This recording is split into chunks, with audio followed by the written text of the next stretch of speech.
So were you living excuse me, in the house in Fort Lauderdale next to your parents? Mm-hmm. Okay, so when did they move? They moved down. Well, we built the house when we first went to Fort Lauderdale. We lived in Plantation, which is west of Fort Lauderdale, Okay. and my father was getting ready for retirement. He had had health problems, and he had actually had a heart attack when he was in his 50s, 55 or so. But anyway, he had a bypass operation, and back then they pulled your chest open and did the bypasses, radical surgery compared to what they do today. But anyway, he never was in very good health after that. He smoked a lot. He smoked a pipe all the time, until that happened, and then, of course, he had to quit for that. We bought when we were living in Plantation. After I was there, when I was just a field engineer, I was a division relay engineer at that time. He wanted to retire to Florida because my older brother was in the military at that time, and he was jumping all over the world, different assignments. My younger brother was the same thing. He was in the Army at that time, and he was doing the same thing. And my sister was actually living in England at that time. So I was the only one that was somewhat fixed, and they decided, since we had the grandchildren and all, they decided to retire to South Florida. They liked it when they came visiting. They came down there and they said, this would be really nice. They really enjoyed it. And so we found 2 lots on a ocean access canal that was developed in the 50s, but didn't ever really get developed. They were supposed to build houses around, but they didn't. There was only like a third of the number of houses built in that development that was supposed to be. So they were selling the lots, and we got 2 of them side by side, and we decided to build houses. Well, since I had done some work with him in air conditioning and stuff, one of the things I had an opportunity to do is to do some drafting and planning for air conditioning systems, do heat transfer. So I had done a little bit of that. Then I'd help build houses and stuff on the farm and build some farmhouses and stuff. So I had a little bit of building experience. Through college I had engineering drafting and stuff, and we had to draw house plans and stuff like that. So I drew up the house plans. I designed the house myself, my house and my father's. I did my father's first, designed the house, laid it out, and went to get the permits and stuff. And since I was a professional engineer, I certified the plans that I had designed this, and this is how it works. And I got the building permits and stuff to build his house. Then about 6 months later, I had my plans finished and did the same thing there. And so he was the general contractor. My father was the general contractor for building both of those houses. What year would this been in? And this was in 68, I think, is when my father was going to retire, and I think we built it in 69. He finished. They came down in their camper, and they camped on the lot. I had gotten a telephone and power to a temporary service pole, and he brought his camper down and plugged into it and set the camper up as his office to build a house right next to it. And he built his house, and it was just about complete in 6 months, and when we started mine. And then I was working, still going to school, building a house, raising a family, all at the same time. And we built a house, and we moved in January 1970. So. One second.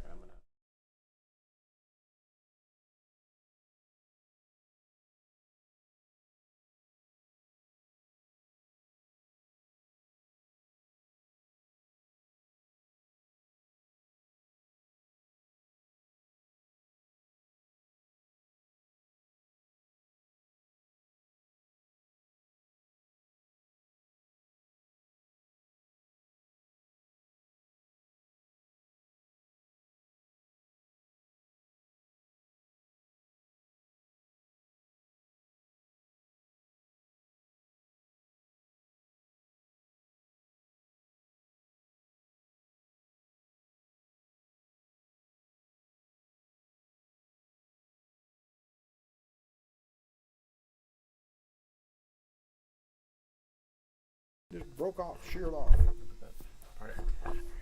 And so I came back in, and the field being, quite a ways from the house, and it takes you a while to get there by the tractor. So I brought the tractor and plow in. And my father says, and this is like midday, and we were trying to get the field plowed, and he says, well, fix it and get back out there. Well, I broke it. And he says, you got to innovate. Do something. Get it going. What would you do? And I says, well, I don't know. I could keep plowing. Well, a 4 is broken.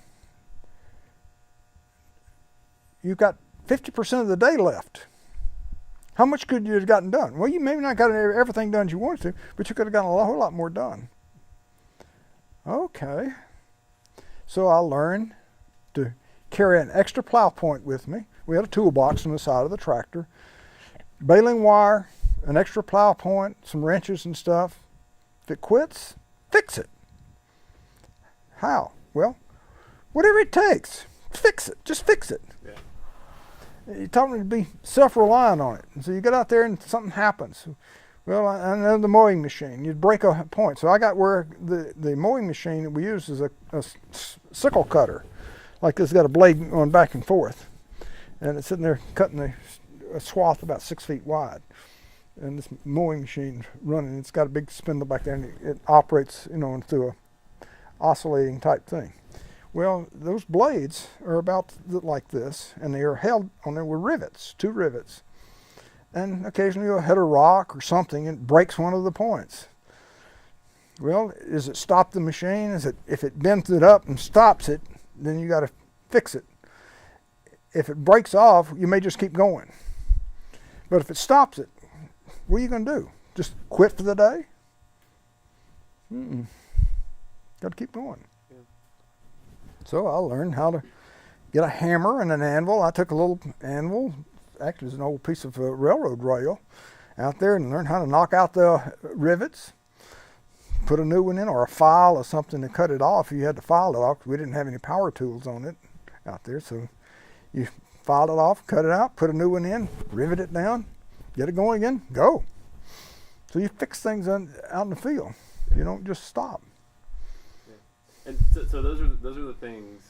I want to get into that. So I do want to go over your history, but I also want to get into things that, like, let's say I have grandchildren. You have, I guess, would they be great grandchildren? So my children, after you're gone, things that you would have wanted to say to them, or are there things that you want to say to me, or just I think it's that information. As I grow older, I realize that there's things that people assume are common sense, but that they're not. Like, you have to be taught.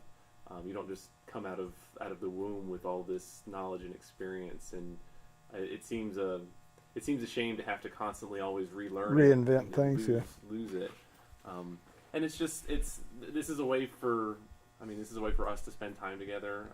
And I wanted to start with you, but I'm probably going to interview Bubby and Mike's parents, and eventually my parents, and yeah. I think it's something I wish was even possible back in the day. I mean, it literally wasn't possible to do something like this. Yeah, I have that. I do remember one Sunday afternoon. My mother wouldn't talk very much about her history. First of all, she had a pretty rough childhood. Losing her father at age 12 and being raised by an aunt. There were some pretty traumatic times in there, being away from her family. She was one of 8, I think it is. 7 or 8, I don't remember now. Good night. But anyway, she didn't grow up with her siblings. She was one of the oldest, if not the oldest. I think she was the oldest of her family. But, having to live with an aunt to grow up and missing all of that. She didn't know a whole lot about the family farm. And years later, when she was still alive and she was living with us there in Hickson, my younger brother, who moved to Memphis, came and got her for a visit.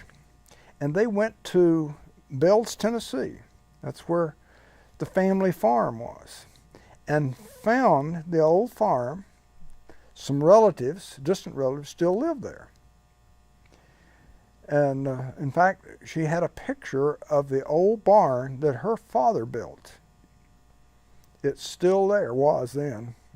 This has been 97, 8, 98, somewhere along in there. But it was still, that barn was still there. And they had come, the reason they settled there, they were looking for good farmland. They came over from Winston-Salem down they went through the French Broad River to the Tennessee River and down the Tennessee River and then up whatever that river is near Bells. But that was the mode of transportation back then.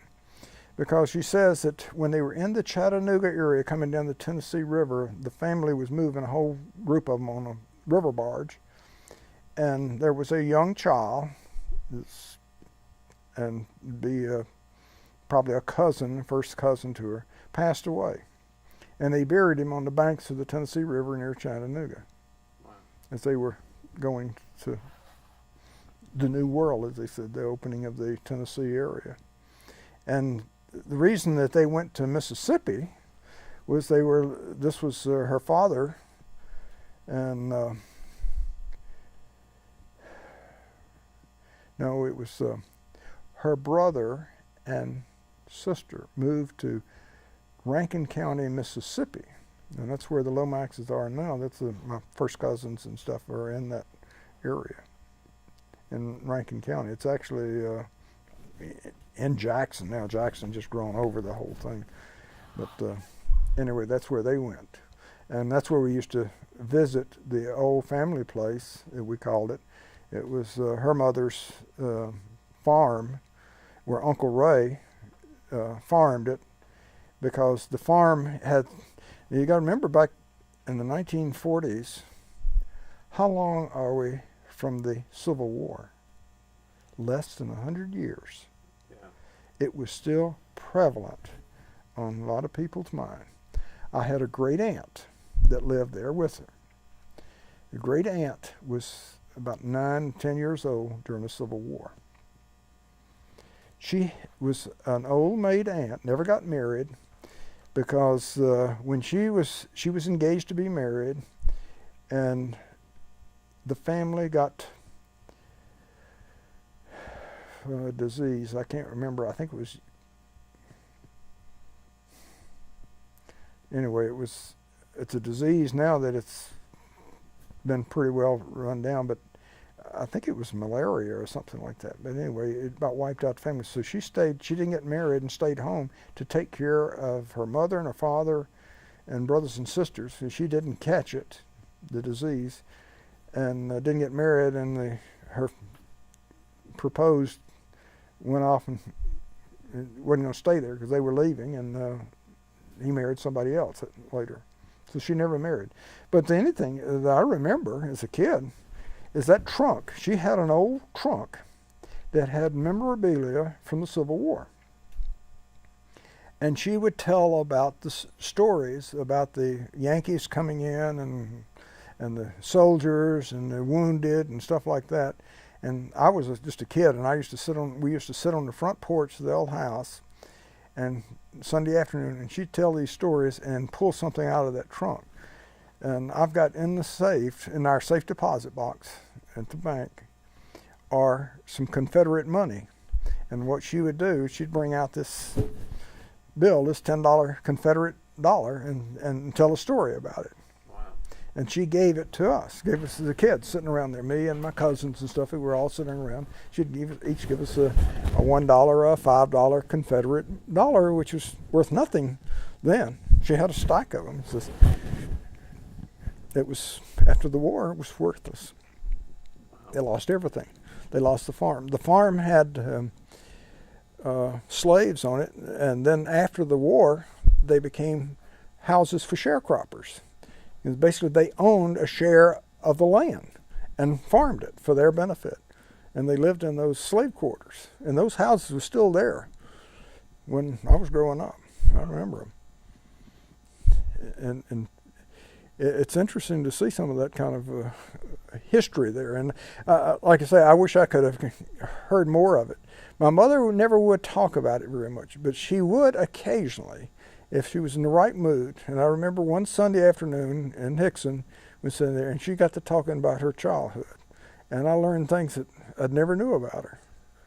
And I wish I'd recorded it. So, I've now forgotten a lot of it. Yeah. And my father too. He grew up in there, and he tells the story of a time when he was a young man, and a tornado came through. And this is in central Mississippi near Delo, and killed a bunch of people. And his father was a deputy sheriff, or no, was the sheriff in that county. And he tells the story of the bodies being stacked up on their front porch, people that were killed with that tornado. And then he tells another one of horse rustling, where guys came in and stole the horses.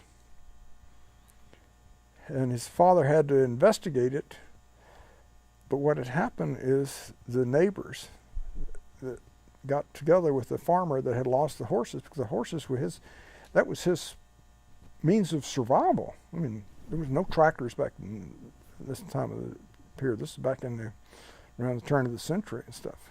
So what did they do? They rounded up and found out who did it and hung him on a tree. Wow. Out in the field. Vigilantes. Yeah. So my grandfather had to investigate it. He passed away when I was 6 months old. So I never really knew my grandfather's. My mother's father was gone, of course, years before that. He died in, I think, 1934 or something. Well, it'd be, about 1934 or something like that. And my other grandfather died in 1940, the year I was born. So. Yeah, I like doing this now, especially because I was Tamsin's age, maybe a little bit older when grandmother died, when your mom died. Yeah, you remember the funeral and all. Mm-hmm. So. Yeah, I was 13. Yeah, I remember you being there because, in fact, Tegan was just a toddler, if I remember. She might have. About 3 years old. Well, grandmother died in 2003, so. Okay, yeah, so she would have been. She'd been almost 3 years old. I thought I was younger. Okay, so it was 2003, so I would have been like 15 or 16. So, yeah, but yeah, so like, I was that at that age, so I guess closer to Tegan's age, and I don't think I would have appreciated as much those stories. Now that I'm getting older and you start looking at your ancestry and stuff. Where'd you come from? Exactly. And stuff. That's why Mandy was interested in the genealogy and did that on Ancestry.com. Mm-hmm. I don't know if you looked at that. I want to. You can also do genetic testing too. And really? 23andMe you can do your genes and genetically get matched up with people that are in your ancestry as well. Which is really? Yeah.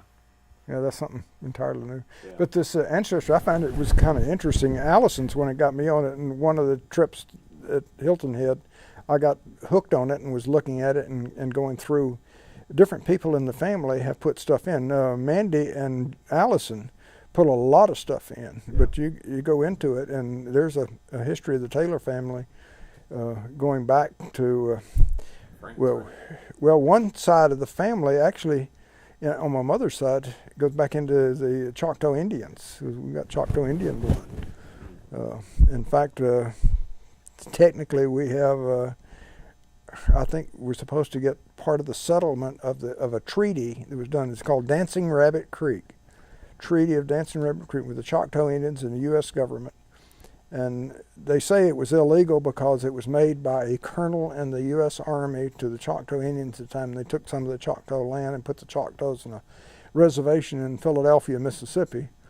And we were supposed to be compensated for it. Well, I guess the generals of the general government said that was not a valid treaty, even though they took the land anyway. And so they said, well, you're supposed to be compensated for it. Well, my aunt, who's now passed away, was going to pursue it at one time and try to do it. So she did some research on it and said, yeah, it's history. But were you really legally entitled to it? Well, maybe not. Don't know. Is it worth it? It's history. It's too much history now. But anyway, that's the Choctaw Indian branch, and I found out that a number of our ancestors fought in the Civil War on both sides. We had some on the northern side and some on the southern side. So, and there's pictures of on the ancestor. You can put a little picture in there. So if you go into some of those pictures, you can find tombstones of some of the ancestors. So that's of what happened to what in the different families. So you can, it's quite a bit of history in there. But that's just another aspect of it.